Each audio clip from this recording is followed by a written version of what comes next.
three things into every appointment and continuing to get better. So, a couple of tricks, like we said, is right. Really highlight two or three things and be like, hey, I want to add this in my next appointment. And it worked really well. Mr. Eduardo, I think you did that last weekend. And right, I think you've written another 2,300 total, right, over the past week from just adding some of the stuff you heard on the call, right? So I appreciate all of y'all being on here. And then one of the biggest things, we are a large community in the Cook hierarchy. If anything you take from here and you go apply it to your appointment and it helped you help a family, if y'all can post that on Band, it really does make a difference, right? What you took, and other agents can see that, and that way they can add it to their appointment. So we're gonna get started, right? The science of the appointment. Um, what do we mean by that? So the cool part is, one of the reasons I chose Symmetry was I wanted mentorship, right? I wanted a system so that I didn't have to go figure this out. I come from the restaurant business, some car sales, right? And restaurants. I've never done right consultations or face-to-face sales like this, or done any insurance at all. So my biggest thing was I wanted a system, right? Like, tell me, I was really good at scripts where we used to work in the restaurant. We had a script, right? And the server just followed the script, and they were the highest performers and the most money makers. And so when I saw Symmetry that they had all this laid out for us, I fell in love with that, right? I don't want to go try to figure out how to talk, or what to say, or do the whole I want it to sound like me. I want something very systematic that I know works at a very high level. And that's what all our scripts do. And so what we're going to cover today is kind of the science behind it, because what I always see right over the past 7.5 years is we come into this industry, or we come into Symmetry, and we come into working mortgage protection, and we still try to bring what we knew, right? And one of the problems with that is, look, you may get a sale, right? More than likely, you're going to help a family because they want the coverage no matter what. It was not because you were very charismatic. It was not because you, right, said something, or because you brought this over. It's just our leads are legit, right? Like, these people want coverage. You're going to fall, right? You're going to get the low hanging fruit, the one that you couldn't mess up the appointment if you were brand new, or if you're way off script. Like, people are going to get this coverage. They want to protect their home. And so that's very deceiving when we come in here, because we're like, hey, I did this, and I sold the home, right? Or I helped the family. And then all of a sudden it's like, well, it's me, right?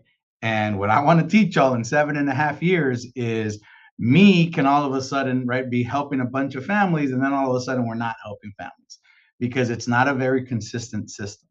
The cool part is Symmetry over the past 15, 16 years have put together scripts and techniques that keep you at a high level, right? And that's what we're looking for, consistency, right? We weekly want to go out and help families every single week. And the best way to do that is do what works at a high level, right? And so I stopped trying to do it my way.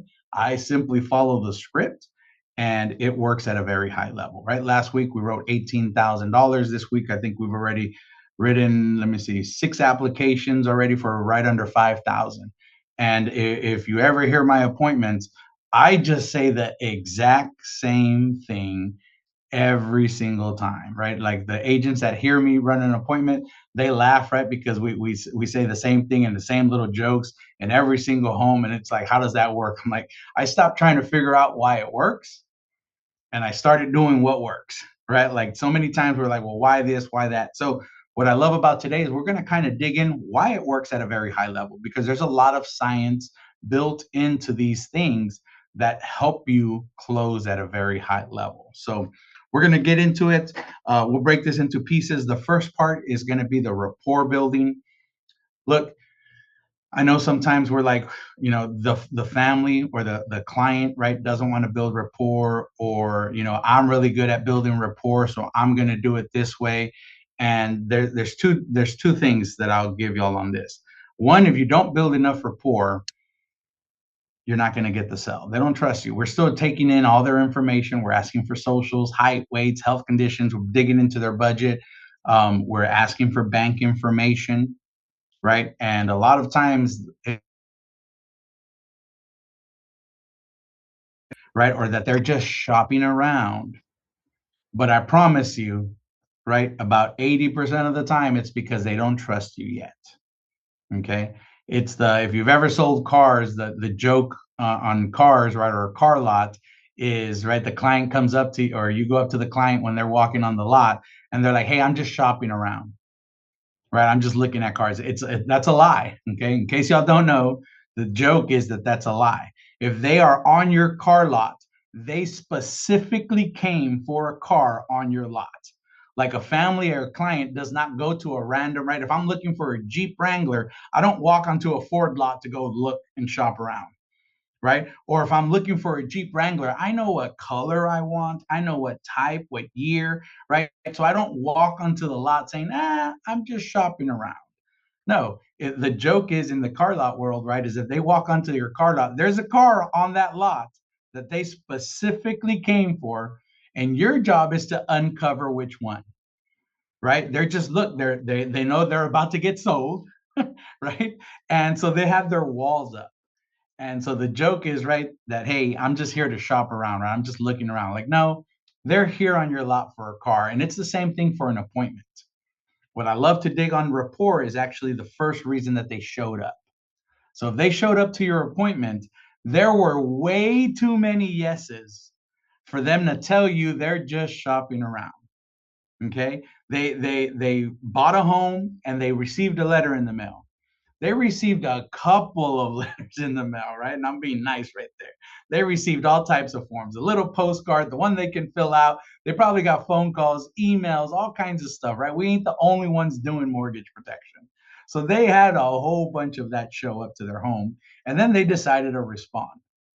Okay. And if you're working CI leads, what I love about a C, right, when they're like, well, we kind of, no, they could have hung up at any time, right? Like they went through the entire process, they typed in everything, or they hand filled out an MIA lead, they walked it to the post office, then we called them right a week later or a couple of days later, or if it's call-in lead, why I like it, as soon as they hung up within our system, we called them that day.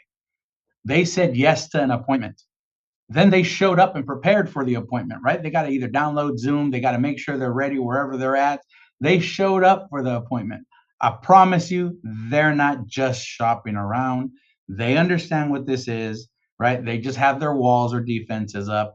Our job is to have them relax and understand that we're just here to help, right? So on the rapport building, there's a couple of really cool things that are going to help you. The first one, right, is that I love to teach, right, is 5 to 10 minutes. Okay. Please write that down. 5 to 10 minutes. You need to build rapport for 5 to 10 minutes. Anything under five, you probably didn't get enough rapport built. Anything after 10 minutes is way too much. Why way too much? If you become their buddy, the buddy is going to tell you, hey, you know what? We're just going to think about it or I'll call you back, right? We want to keep a fine balance of professionalism, right, and trust. And where that is, it's about 5 to 10 minutes of rapport building. That's all you need, I promise. Right. Now it's all about being very tactful, right? So 5 to 10 minutes on rapport building, but now the tactics. Something we learned again from Symmetry is you want to go at least 7 questions deep. So please write that down. 7 questions deep at minimum. Okay. What we're trying to accomplish here is them talking to us. One of my favorite sayings of when I know I probably close at an 80 to 90% rate when I hear this saying. And that's when we've been talking for about 5 to 10 minutes and they say, hey Joe, I'm sorry. We're supposed to be running an appointment, right? Or we're supposed to be talking about insurance. When I hear that phrase, that means they have forgotten, right, that this is a business meeting and they were just talking. So that's my favorite phrase to hear in my appointment. So y'all can write that down. If you ever hear it, you better be super excited because that means their trust is very high with you, right? And what that was again is, hey Joe, I'm sorry, we were supposed to be talking insurance, or we're supposed to be running an appointment, right? When I hear that phrase, I know they have forgotten that we're just simply, right, we're here to do business and they were just talking to me. So that's my favorite phrase in that. Again, how we do that is through at least 7 questions. And the reason why they teach 7 questions is because at the very beginning, it's a very dry rapport, right? And so, how many of y'all have ever ran an appointment and you ask them a couple questions and it's almost like, oh, this person's going to be mean, or they're going to be rude, or they're not going to talk to me or share information. It's not them or you. It's the trust is just still not there, right? So what it sounds like, James, if you're out there, right? Well, I always love to do it, right? So we'll go through 7 questions because the goal is to get them talking more than you, right? So it usually sounds like, right, when you first ask that question, it's like, "Hey, James, thanks for hopping on. Looks like I got you out in San Antonio, Texas." Yes. And that's it, right? It's just one word answer, right? And like, okay, and so we got to pull, right? We got to be able to get more out of them. One of the tricks in this, right? The science in this is if you just ask 7 questions, or if you're trying to build rapport by getting to know them, and listen, right? It sounds like I'm doing my job, I'm getting to know them. But if you're just asking questions, what you're actually doing is you're interrogating, right? Because this is what that would sound like. James, so where are you from? Uh, I'm from Texas, Okay. What part? San Antonio. Oh, sweet. And so is this a new home for you? Yes, I just moved. It's a rental. Gotcha. And what brought you over here? Family, work. Right? And they're still keeping it short. Listen to that, right? And then it gets into they actually start combating you like, why do you need all this information? Because you just like, oh, okay, so it's a rental suite. So do you have more of these houses? Do I have what? I'm sorry. Do you have more of these houses? No, this is my own house. Gotcha. Sweet. Anyone come over here with you? Any family? My son. Right? And they keep it really short, and you'll even start to hear stuff like, "Well, why do you need to know this? Let's just get What let's does that just have to get to do the with point." mortgage protect? Right? You'll get that, but because we think we're building rapport, but realize we just interrogated them for 5 minutes. Right? How many kids do you have? What are their names? What is this? Right? I'm still asking all the right questions, but they're like, what? Why are we doing this right now? Right? Realize when you get with your friend, right? So what we love to say is you got to make a best friend in about 5 to 10 minutes, right? And so if you just do it that way, think about this: when you're talking with your friend, are you the only one talking, or y'all both going back and forth? Right? You're both going back and forth. And so what really good with rapport building is, write this phrase down, is make a deposit before withdrawal. Right? So write that down. Make a deposit before withdrawal. So I'm gonna do it again, but I'm gonna do this. I'm gonna ask the same questions, but I'm gonna make deposits before I make withdrawals, and listen to the conversation. And as they start to talk more, right? Because I'm not interrogating it anymore. I'm just talking to a friend. Like, sweet James, looks like I got you in San Antonio. I'm originally from San Antonio myself. So, is that where I have you? Yeah, yeah, San Antonio. Sweet, sweet. And what is this, a new home for you, or is this a refinance? Because I just got my home in August, and the bad part is I didn't want to move in the middle of the summer, but I did. Yeah, you don't want to move. It's hot. Yeah, this is a new home. Sweet. And any family members move in with you? Because I moved out here first, and all of a sudden my mom, brother, and sister, and everybody followed. Yeah, this is my son moved with me. Sweet. Congratulations. That's fun. New home and moving in with your son. And just realize, right, again, I'm almost, the best way I can phrase it is answer the question for you that you want them to go answer, right? And hey, James, so you said you had, right, your son moved in. I got 4 kids myself. Is he your only son? Yeah, just one son, one and done. One and done. I like it. I got 4. I got 2 13-year-olds, an 11 and a 7. So I get it. I get it. And mine playing sports. Does your son play sports? Sports, he does taekwondo and doing some jujitsu stuff, karate. Fun. That's cool. My little one does that too. So Nice. yeah, yeah. And right, and again, right, they are starting to talk more and more, but because I gave them information about me, right? I made a deposit and then I'm asking for the withdrawal. That changes the whole dynamic of the rapport building because you're not interrogating them anymore, right? And again, you want to go about 7 questions deep in this. And it allows them to get into that talking right phrase. And Jimmy, if you want to unmute, right? We went to the right. We were doing this with Jimmy the other day, and so we got about 6 or 7 questions that'll start helping you build rapport. Okay, and then I'm going to give y'all some nuggets on where to help you with some of this stuff. So Jimmy, right? So all right, a lot of one of the main questions was like, what do I ask? Yeah. And so, Jimmy, what was the first question we came up with? Looks like I have you in, and then you just basically say their city and state. Right. So, first question looks like I have you in this city or state, right? Whatever it is. Question number one. Question number two, Jimmy. Are you originally from there, or where are you from? Very simple, right? Are you originally from there? Where are you from? Number three. Is this a new house for you, or did you refinance? Is this a new house for you or did you refinance? Number four. Or are we on five? It might be 4 now. Anyone else with you in that area? And then just basically like family, friends, anything like that. Right. So, hey, did somebody, right? Did somebody move with you? Or, right, if you know it's just them, like, hey, did you move to this area? Is there someone else that lives out there, right? Any kids, cousins, right? Again, we're just trying to withdraw information. Then the next one, What did you move out there for work? right? Did you move out there for work? Right? What brought you to the area? Right. And again, these are just great questions to get started. I always, right? We're going to leave y'all with those so you can kind of come up with the next ones, right? I would have always a good loaded 10 questions.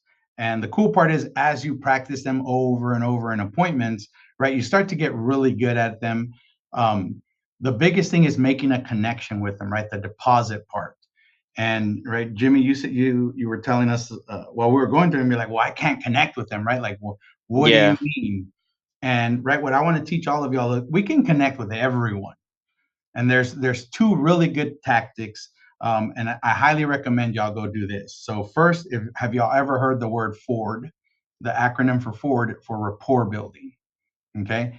If you don't know what that is, I highly suggest go on YouTube and then just simply type in Ford for rapport building, right? And what Ford stands for is family, occupation, recreation, and dreams.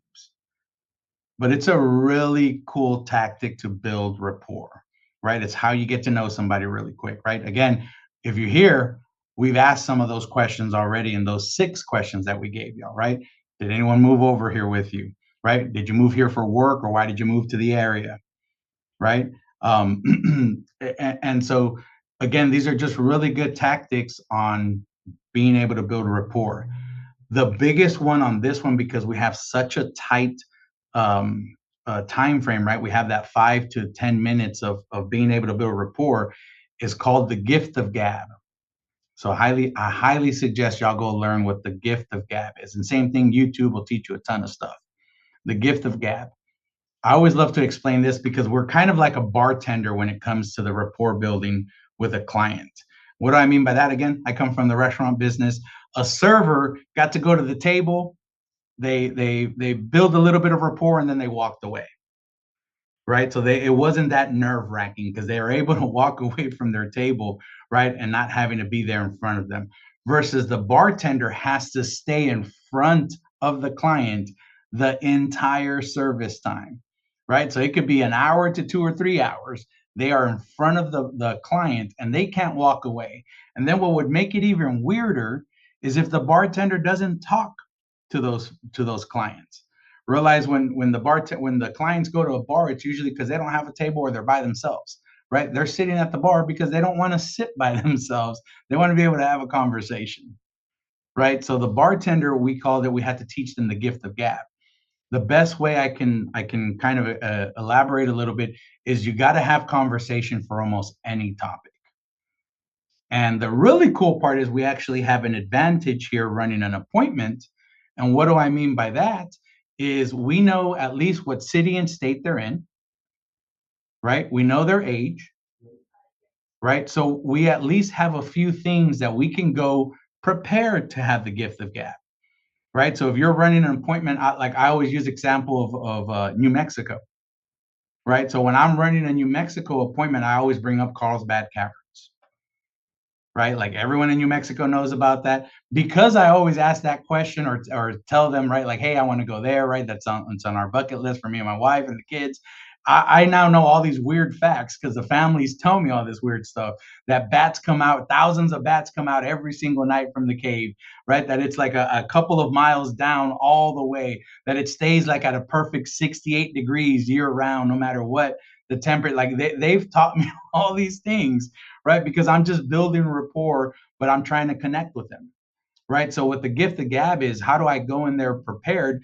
The biggest things we always taught was, right, know what city and state that they're in and anything about that, right? If you're, right, I think we were doing, so Mike, I think we were talking about Philly, right? And right, the Rocky Steps, right? And right, so city and states, you can connect very easy with things that are in there, right? If you're running Nevada and Las Vegas, it's super easy, right? You get the strip to talk about, right? You get to talk about their food, whatever it may be. Find something in that area. Like our job is to go into the appointment prepared, right? A couple of other things is no sports and no weather, right? Like if someone's going through some crazy weather, bring that up. If there's floods in their area, guess what? That's a great, they will start talking, like asking one question will have them talking for 2 minutes. And that's how they become your friend like that. Right. So again, going into an appointment a little bit prepared. I'm not saying go spend 30 minutes prepping for your appointment that way.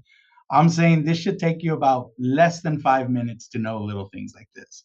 Right. So again, sports, weather, city, state is the best way to kind of connect with anyone in those areas. And it's a cheat code, right? We're trying to give y'all a cheat code. So I hope y'all wrote those down. So it's the gift of gab and Ford. Okay. Again, YouTube has amazing things, way more that I can teach you. Go watch a couple of videos in the nights, in the mornings, right? Because it'll teach you to build really, really good rapport. Jimmy, we've been talking about this with you for not even 3 days, if that. Yeah, a couple of days I've been applying.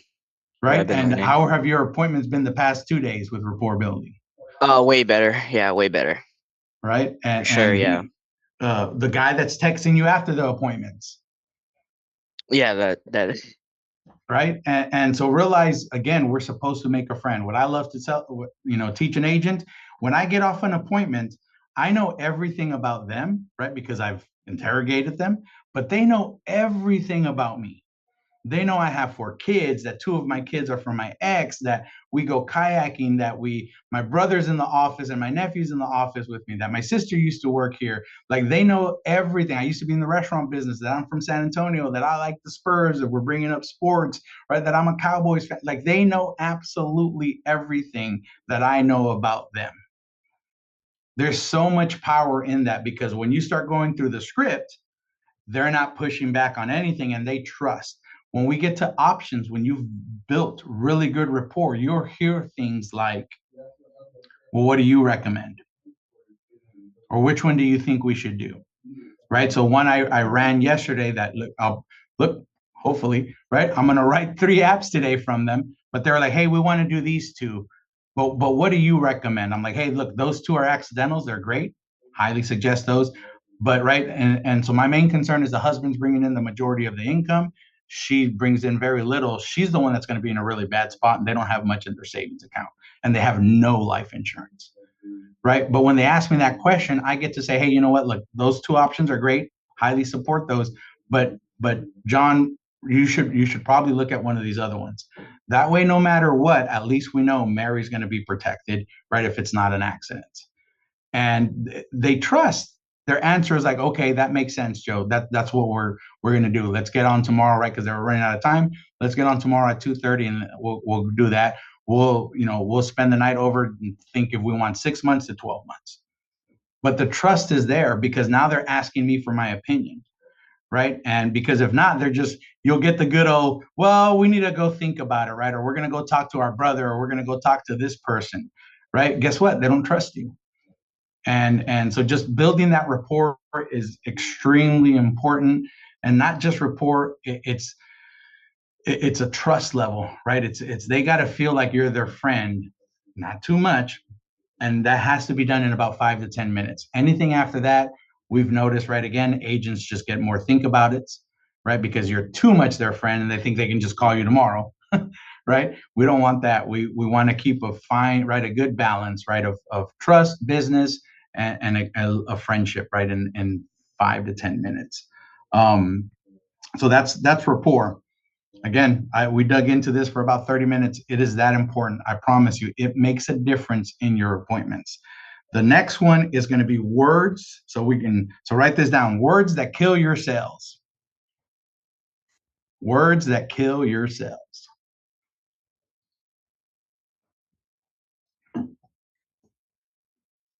And so the reason why this one's a tricky one is because we don't realize that we're saying things that's making them change their mind, right? And what do I mean by that is we say phrases, we plant seeds, right? So we can plant a good seed or we can plant a bad seed. And what do I mean by that? Well, I'm going to give you all the first, right, kind of the easy ones, right? So the first one is only, right? Stay away from the word only. And I'll teach you how to leverage it, but for the most part, you should never use the word only, right? It only does this, right? It only does that. We teach how to pitch the mortgage protection plus the accidental, right? So y'all can kind of get a really good perspective of how much money is in adding an accidental. It's 30% of my business. 30%. So if on my personal PIN, I deposit 200 grand a year, 30% of that is $60,000. Okay. You are leaving $60,000 in deposits out if you're not adding the accidental. That's how much business it is because it's just added to everything else, right? So be careful with the word only. So when we're pitching accidental, right, and this is where we usually hear it, we say stuff like, it only pays out. It only pays out. And guess what? Your number one objection for that is going to be like, well, it only pays out if it's an accident, Joe. I'm not going to want that one, right? Well, guess what? That you planted the word only in their head, right? When you can change the phrase, right? What do I mean by that is like, hey, so this one's going to pay out if it's an accident. The cool part is it'll pay out no matter where you're at, home, vacation, work, right? Long as it's an accident, it's going to pay out. I said the same thing. I just didn't say only, right? So it's learning these little phrases that kill your sale.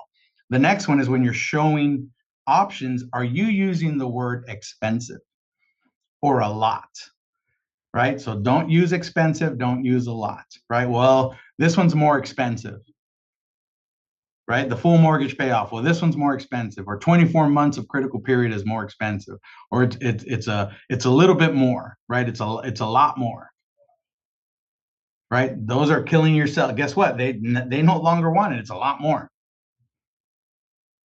right? Or when you're explaining any type of coverage, I've heard all kinds of stuff. Well, if we kind of go to this, right? If they're asking you like, hey, well, I know a little bit about insurance and I know about term and I know about whole life, right? I want this one. And if you say, right, let's say they're going the whole life route, I'd like a whole life policy or something that, right, won't end. And you're like, well, that one's a lot more expensive. You're not listening. They just told you what they wanted and what product they'd like to be in. And you just ruined that for them because now you're like, well, that's a lot. And so now they're like, well, that's going to be a lot. We're not going to be able to get this. You planted that seed. Or if they're saying, hey, I heard term's great because it has living benefits, right? And they're asking you questions about what's the difference, and you're trying to be the best agent that you can, and you're saying, hey, well, the term, well, it only runs for 15 years at your age. It only does 20, right? Again, now they're like, well, that's the one I wanted, but it only runs for, right? Again, you're planting these seeds with words that kill your sales, right? So just be very careful in the restaurant business, that at least the one we were in, right? They taught us, right, to never use the word no, to use word like unfortunately, right, instead of no. And so it's the same thing on this, right? Like, don't use the word only, don't say the word a lot. You're gonna kill your sale again, right? Another really big one is declined. Guess what? Everyone's had a decline, right, in the appointments. I get them all the time. Last week was a whole lot, right? So you don't have to tell your client, well, you got declined, right? There's just nicer ways to say it, right? Well, hey, it looks like that company didn't like something they see, right? Or hey, looks like that one didn't take you. We're going to just move over to this one, right? Remember, they're still their feelings. They're excited. We pitched them a concept, right? And they wanted this coverage. And then you tell them you got declined. People get their feelings hurt. And then instead of letting you move through the next stage, right, you just told them they got declined, they'll totally shut down. Well, why? What was it? Right? Have you ever got a decline and they're interrogating you about why the insurance company didn't take them? Well, what do you mean? I'm perfectly healthy. Well, it doesn't make sense. It doesn't matter. The whole point is the insurance company didn't take them. We need to pivot. Right? So we don't have to tell them they got declined in those words. We're just like, hey, looks like we're going to have to move over to the next carrier. They saw something that they didn't take. There's just so many different phrases that you can use that right, the better fit. I love that one, right? Like, hey, there's a better fit over here. It looks like that one wasn't. Right? There's so many different phrases. Again, just be careful with what you're saying because you can kill your sale. Another one is leveraging the bad words to help you guide the client the right way. Okay, what do I mean by that? Look, the script is great. Okay, but 85% of our business is critical period. Right? Everybody understands that theory, right? And if you don't, please, super interactive, unmute and ask. Right? But the majority of our clients, we're going to help them with critical period. Critical period is going to be the whole life policy, right? Where we're talking about payments only, 6 months, 9 months, 12 months, 18 months worth of period, right? That's going to be 85% of our business. The problem with the script is it talks about, hey, we're going to go over 3 options for you: the full mortgage payoff, the partial with an accidental, or critical period. So you have to realize on the client's behalf, right, or on their defense, up until this point, and we're running an appointment, they're still thinking they're going to get a full mortgage payoff. I don't care if they're 81 with a heart attack 2 weeks ago. They're going into the appointment with the fact that I'm going to get my whole $400,000 house paid off at 81, right? And I'm on a pacemaker because I had a heart attack 2 weeks ago, right? So we have to shut that down for them. We have to shut it down in a nice way, right? But we do have to be very assumptive of where we have to guide them of where we're taking them, right? So again, you should be prepping for your appointments, right? Last week we talked about the 10 steps, right, of prepping for appointment. So you should already know what options you're gonna be showing the client. So if it's complete no, right, heart attack, stroke, any major illness, and we know they are not qualifying for a term, okay, you need to take that off the table for them. And you get to leverage the bad words that we just talked about, right? And you get to do what I call is poke the bear, okay? Listen, this is life insurance. It is based, look, we don't determine, this is one of my favorite things to say, we don't pick, okay? I think one of the misconceptions here as a mortgage protection agent or life insurance agent is we're picking the products for the client, okay? You don't. You're a consultant. The client and their lifestyle over the past years determines what policy you show them. You have nothing to do with the options you're showing them. It's based on their age, health, and budget. Okay. You're just trying to fit inside of those age, health, and budget. So you are not, I promise you, if you ever feel like, man, I wanted to get them the whole mortgage paid off, or this sucks for the client. Like, no, you had nothing to do with that. Their age, health, and budget determines what you're showing them. Right. And so when you're going there, you get to poke the bear, and you have to, right? Because again, you're going to get a 78-year-old that wants their entire $450,000 house paid off, right, for $100 a month. Okay, that's not going to happen, right? So you have to poke the bear. And so if you know you're going critical period, one of my favorite things to teach an agent is do not talk about option 1 or 2.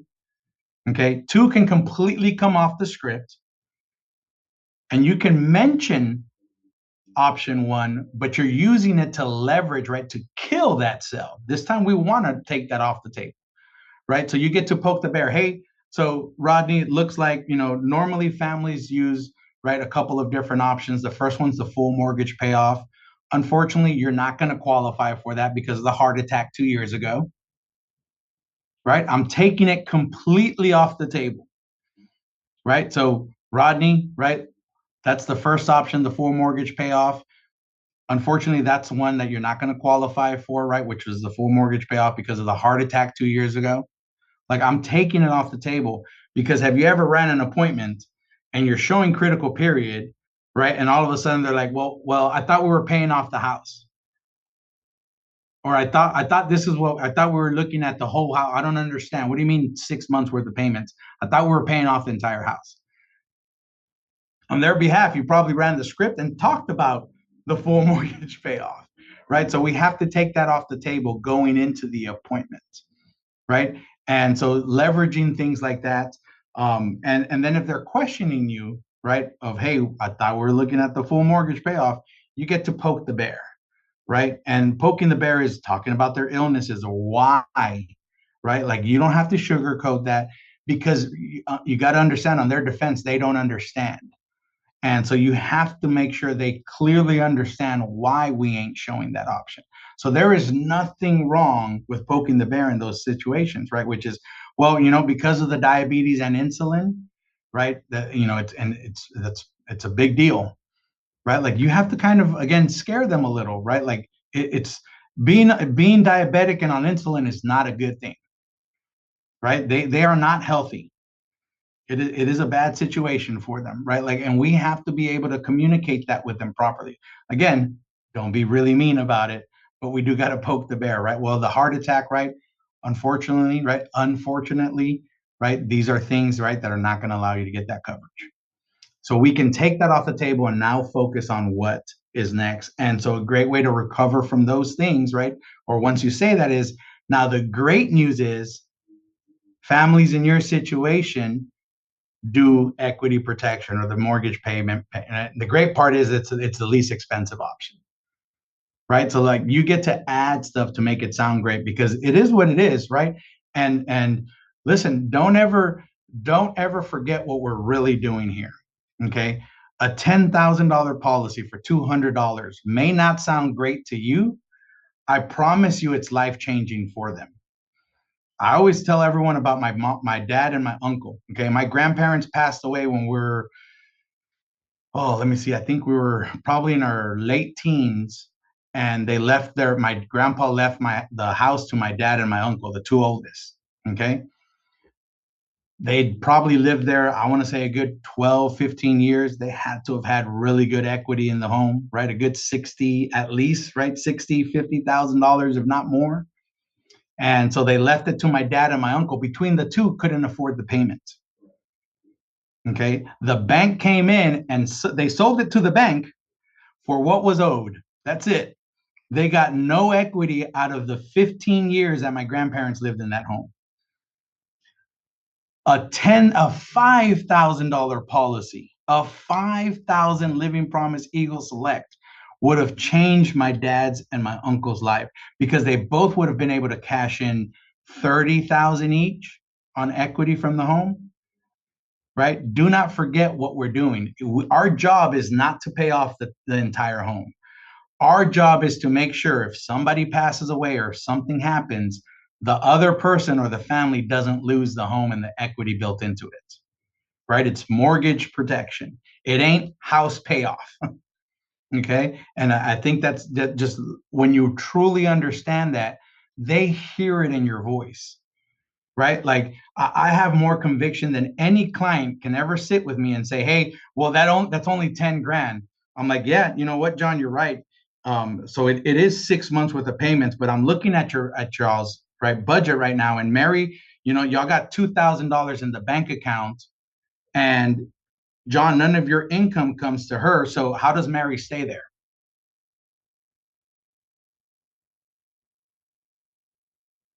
They can't tell me anything, right? I have conviction of the appointment that I ran.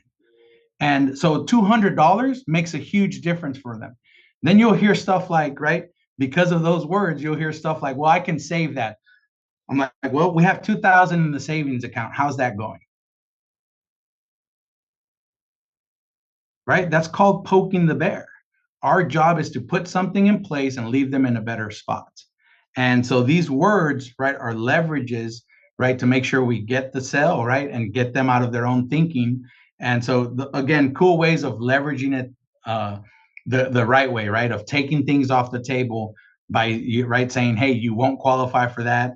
They're not going to take that. So, again, be careful with how you, again, what you're saying and how you're saying it, because you can be killing yourselves.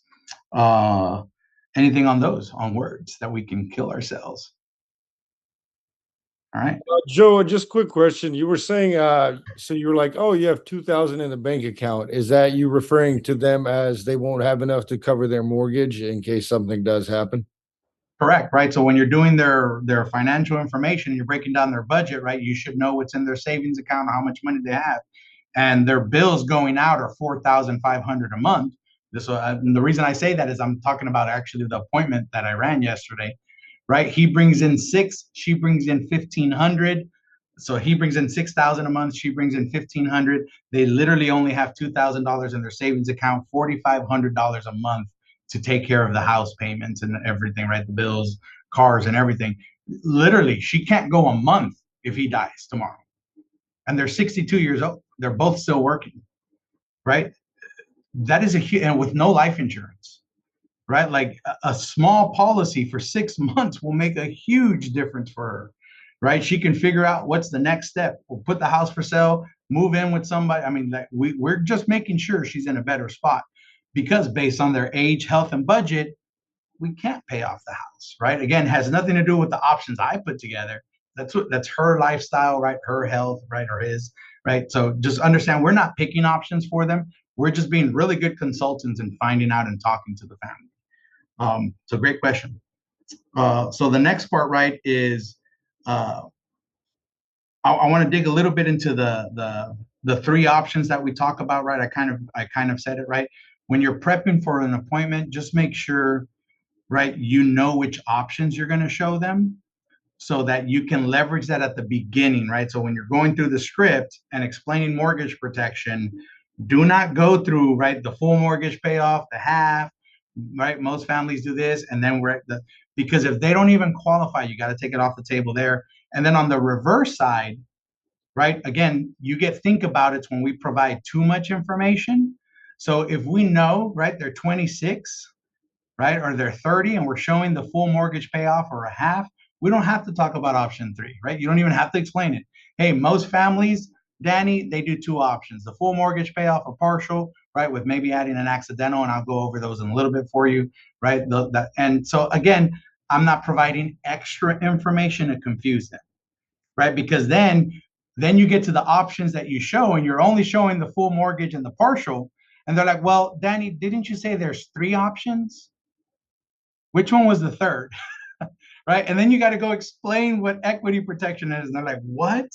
Right? And then now they're like, guess what? Now they are confused. Now they really do need to think about it.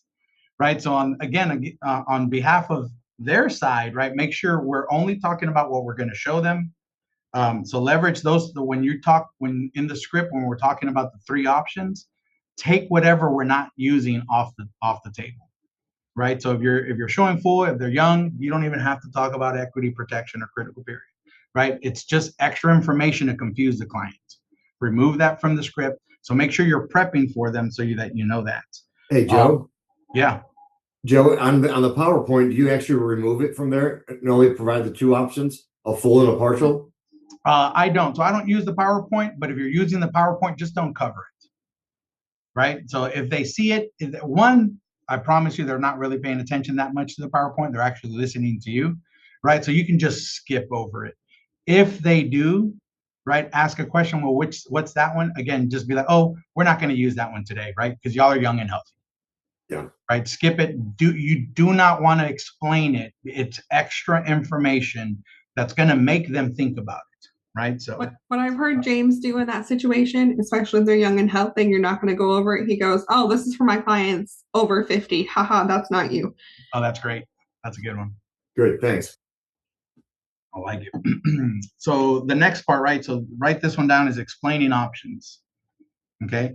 This is not that we kill the sale here, but this is where we confuse clients a lot, right? And so realize when you're showing options, if you're getting a lot of think about it, or if you're getting a lot of questions, don't think that it's the client being a good question asker, right? You confuse them.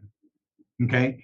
When you're done showing options, they should be very clear and understand what you said, right? They should be saying stuff like, so that first one was an accident, right? And that pays the 300,000. And then, so the other ones were, right, 6 months, right? They should be almost parroting what you're saying, what you said, right? You should hear stuff like, if one of them's confused, right? So like on that one, the wife was a little confused still, right? And the husband was answering the questions for her. No, sweetie, remember, this one's 300,000. If I pass up an accident, it's paying. Like, they're saying the exact same thing I said.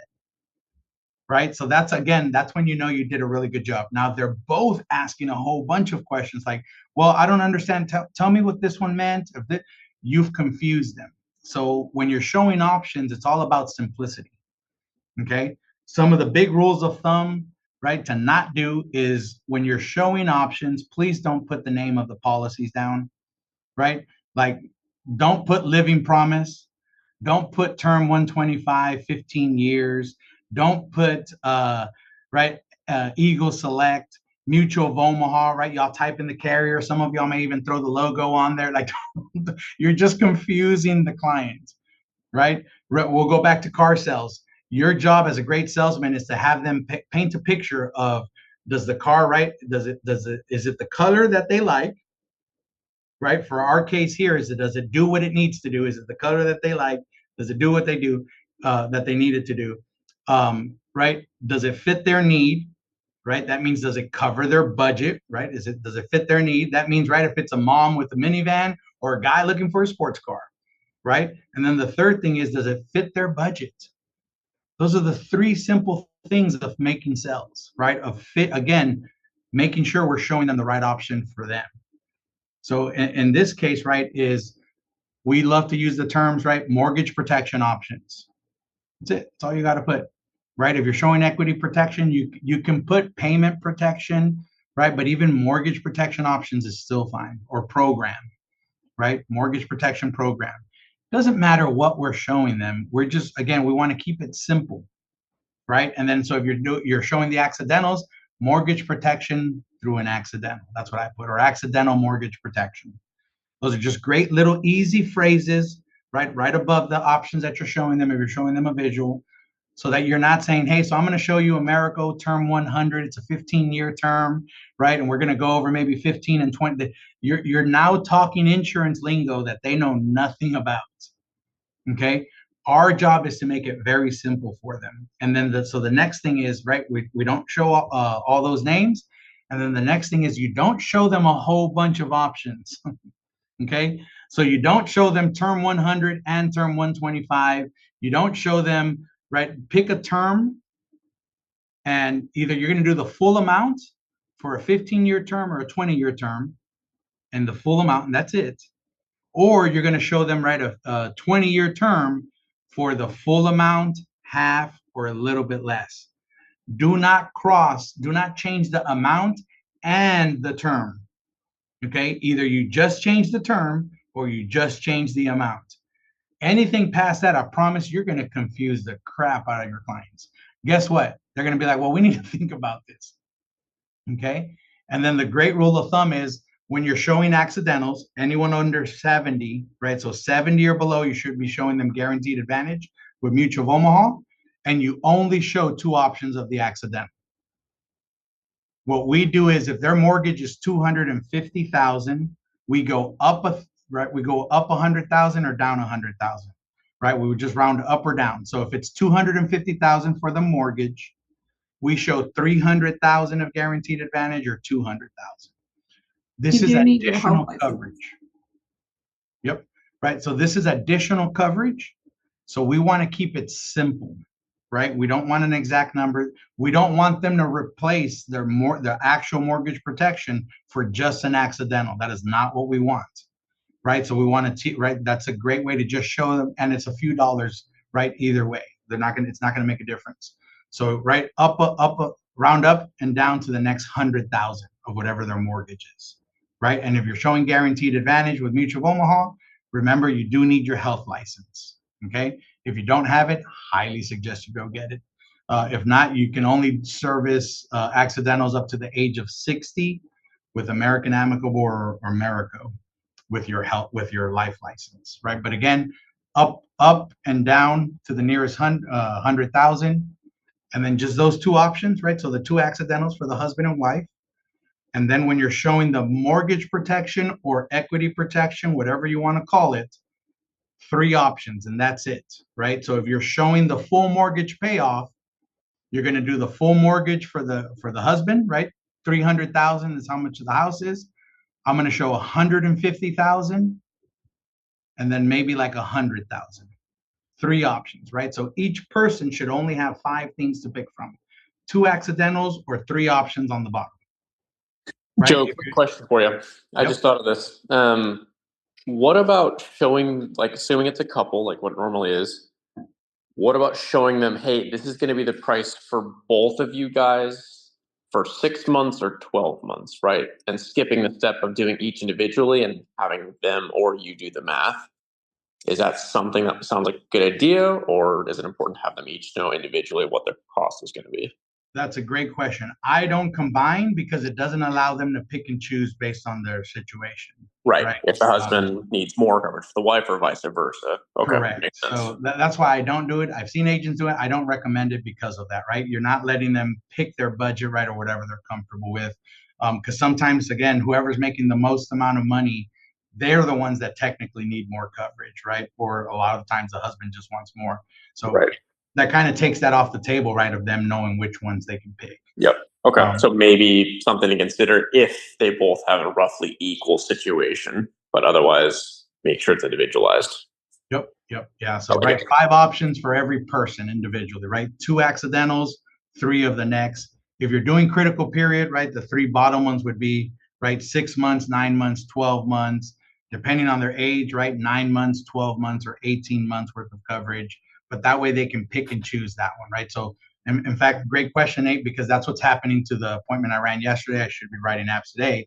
Because I showed it separate, they're able to say, well, I only want this one for my husband and we're going to wait on my wife. Right? Because if not, they see a combined amount and they're like, well, 150 is just out of our price range. So, Cece, you got your hand up? Yes, I do.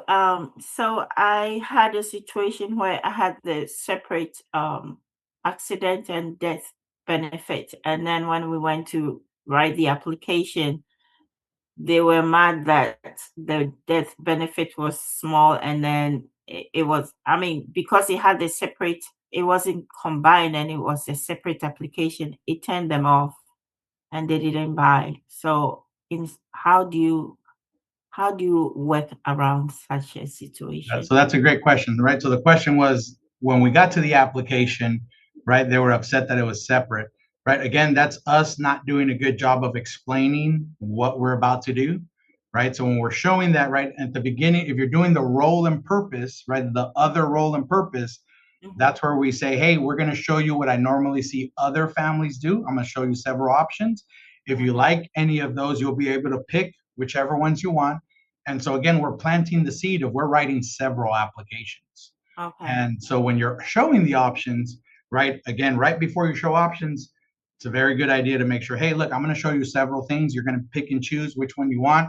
We usually add, right, 2 of them together to make sure we're in a good budget and that you're getting plenty of coverage, right? So you probably, right, I'm not saying you did, but you probably didn't explain did. when you were going, right, that we're I did. filling out multiple options. Okay. Thank you. Yeah, no, that was a great question. Right, so now, right, we've shown right, we talked about 3 options, right, for the mortgage protection or equity protection, 2 accidentals. The next part is just making sure, again, we're painting a picture. The best part about adding the accidental, again, 80 to 85% of our business is critical period, payment protection, equity protection, whatever you want to call it, is using the phrase, and please write this one down. So with these 2 options, right, because we're adding the accidental, this is how, Sophia, you're able to pay off the entire house if it's, God forbid, an accident. And if it's not, no matter what, right, we know Mary's going to have 6 months, 12 months worth of mortgage protection. That phrase will get you 4 apps in a home. Okay, again, Haddon, this is the way we're right with. We're going to be able to pick these 2 options. With that, that's how we're going to pay off the entire house like you wanted to, if it's an accident. And if not, right, we're going to be able to still make sure Mary has 12 months worth of mortgage protection no matter what. And then you just get quiet, right? And right, if you're doing the right things, you do the water trick. You say, hey, I've been talking all day. I'm going to mute myself and walk away, right? And when you come back, they're going to be like, well, how much are all these for together? Right? Because they understand that with these 2 options, they're paying off the entire house if it's an accident. And if not, no matter what, we have 9 months worth of equity, right? Payment protection, whatever you want to call it.